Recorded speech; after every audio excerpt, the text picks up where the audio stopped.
Queremos salirle al frente a la serie de desinformaciones que existen. Hoy acude a la primera plana de algunos diarios lo que es la posibilidad de que se presente un rebrote para octubre, noviembre. Queremos decir cómo se hace esto.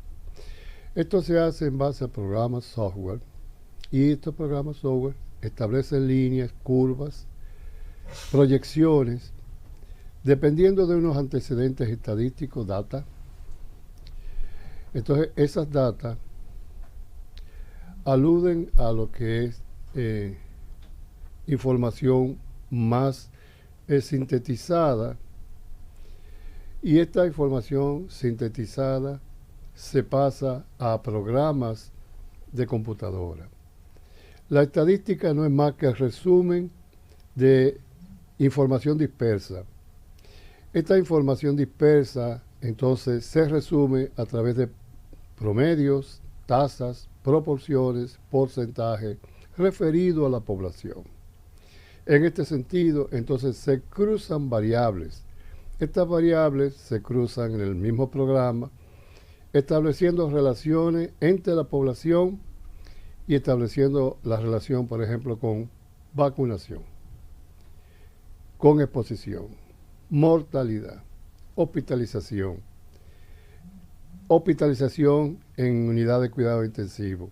Y todas esas variables van dando curvas, y a través de esas curvas, entonces, los estudiosos pueden determinar en el presente cuál será la proyección a 2 meses, 3 meses. Pero la conclusión nunca es categórica. La conclusión siempre es probabilística.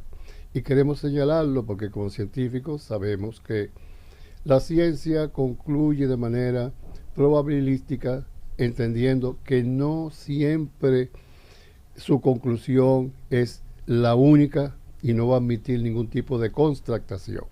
Entonces, por eso, las conclusiones siempre a nivel de estudios científicos, se dice, según los datos, según los estudios no sugieren que podemos concluir podemos inferir una probabilidad de tanto por ciento a 2 meses, 3 meses. Esa es la forma. Pero entonces, si lo hacemos categóricamente y dice, o alguien se le ocurre, bueno, no tuve un rebrote, eso no funciona así, porque es matemático, es algo para que nos entendamos que no ha ocurrido, y si no ha ocurrido, nadie es mago, tiene una bola de cristal, para aseverar que algo que no ha ocurrido va a ocurrir con una certeza de 100% en lo que son las tasas. Las tasas son coeficientes que establecen un numerador, un denominador, referido a una constante multiplicada por una constante, que siempre es 100, 1000, 2000, a veces millones cuando se refiere al planeta entero, pero nadie puede decir con seguridad, en octubre vamos a tener un rebote. Entonces, recordemos, en base al resumen se dice, el resumen en el mes, por ejemplo, de julio, siempre se dice antes, el mes que cursa nunca se menciona, no sugiere que en su proyección con relación al año pasado pudiese darse un rebrote, o se pudiese dar en la población que está en el 30%. Las vacunas se miden de 3 formas. Por su eficacia, se miden por su seguridad y se miden, que es lo que hemos descubierto últimamente, por su estabilidad. La estabilidad significa la potencia de la vacuna.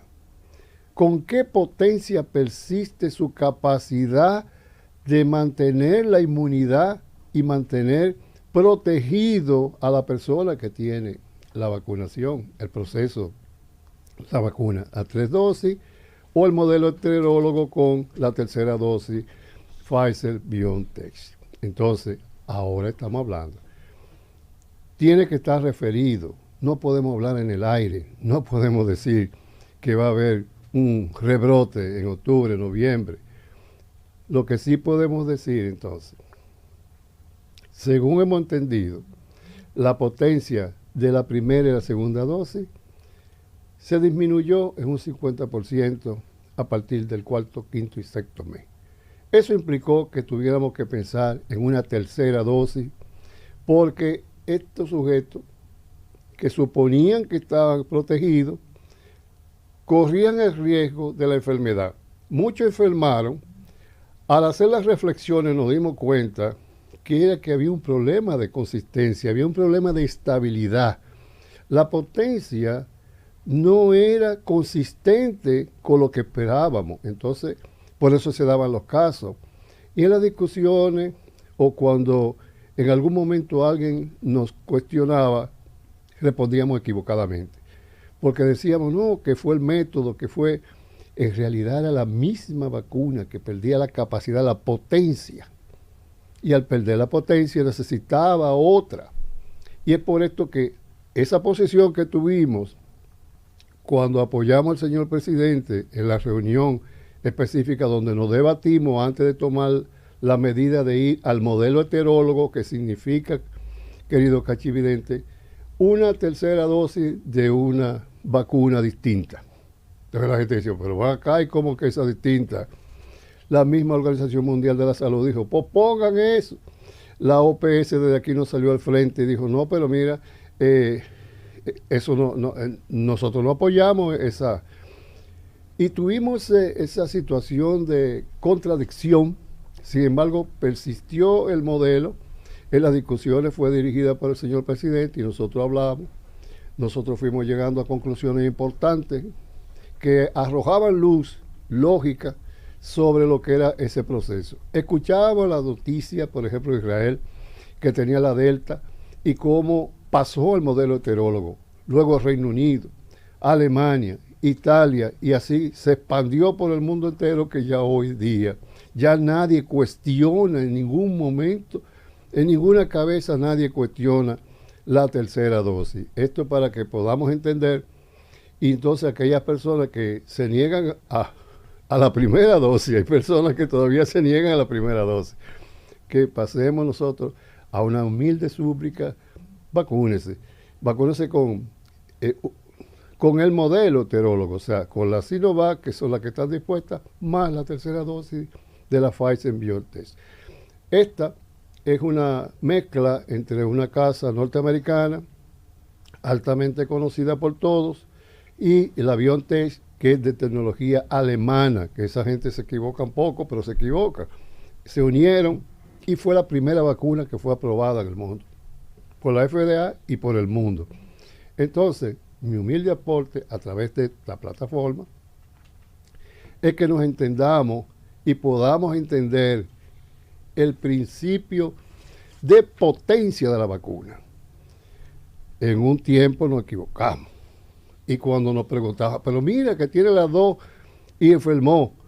Entonces teorizábamos y hablábamos lo que no era. Luego fuimos viendo con algo muy sencillo.